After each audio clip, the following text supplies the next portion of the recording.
Hello, thanks for joining me. I want to say welcome back for another video and thank you for sharing your journey with me.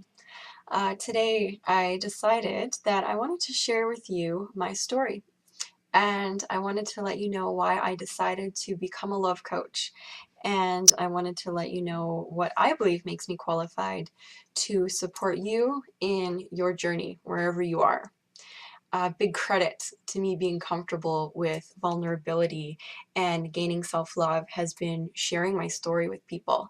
And I'll be honest, I'm a little nervous to share this with you, but I believe so much in this that I'm going to put my fears aside and I'm just going to go ahead and share it with you.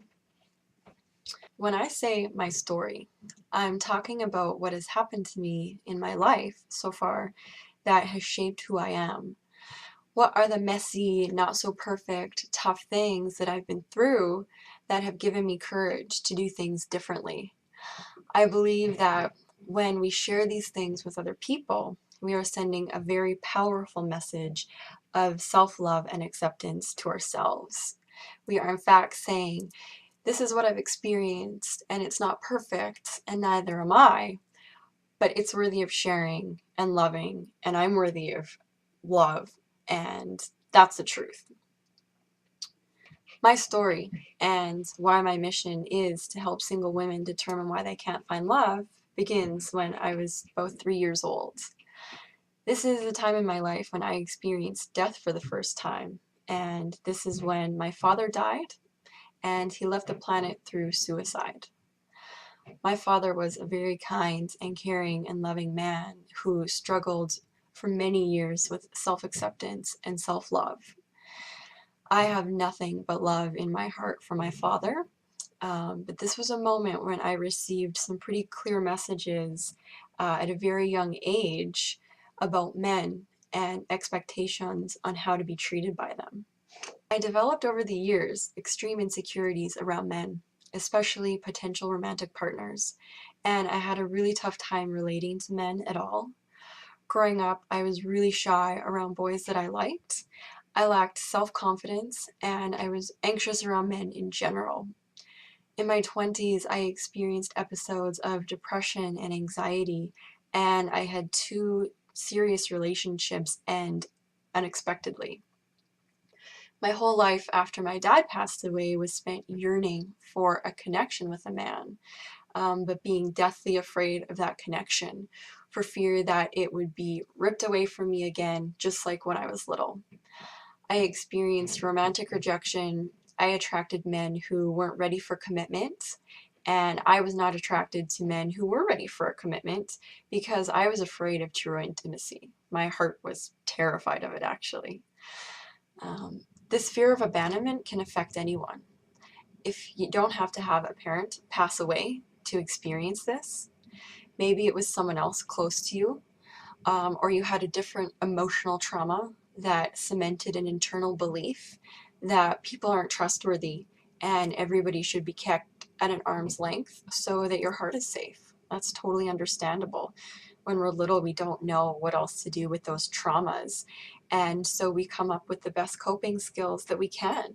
And a lot of times it's to put a wall up or to put a block up and to create behaviors that keep us safe. And it makes sense. We don't know what else to do, but these are things that stay with us as we get older, and these are the things that block us from what we really want and what we really deserve in our lives. These beliefs may be showing up in your life now, creating experiences that are hard for you.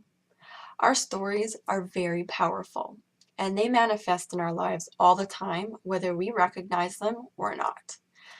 But when we decide that we no longer want these stories to run our lives, when we decide that we want freedom from the heaviness that's in our hearts, from these hurts in the past, we allow an incredible thing to happen. We allow the universe and others to love us. We allow ourselves to love us. When we acknowledge these things in the past, we free them from our lives. Your desires will begin to flow easier into your life. You will start to see the experiences that you have on a day-to-day basis, these experiences will support your dreams instead of act against them. You will start to feel as if things are going your way instead of maybe feeling like things just never work out for me. This is the magic in owning your story, and this is what I have personally experienced from sharing mine. I have been able to connect with so many people from owning my mess and not seeing it as a determining factor of my personal worth. I have experienced a lightness in my life, both emotionally and physically, and this is what I want for you all. Your stories are going to be different than mine. They may seem less traumatic, but that does not mean that they don't deserve loving attention. I want to ask you all now, what's your story? Is there anything that you're willing to share with anybody? Is there anything you could bring to light that you don't want to hold on to anymore? Is there somebody that you can share part of yourself with, somebody who will love and support and hold that space for you and allow you to free up something that you've been carrying for a long time? I would love to hear any moments of healing that you've experienced, and I encourage you to experiment with this process. Let me know how it goes. I also want to invite you, if you're enjoying these videos, to head over to luminousliving.ca. There you'll find a video that I created especially for people who sign up. This video outlines the steps that I still use every morning to prepare my heart for a day of feeling loving, lovable, and loved. This process also helped me find my soulmate and prepare my heart for that, so that's an added benefit. I thank you all so much for being here and for sharing your time with me, and I send you all love and light and blessings until next time. Bye.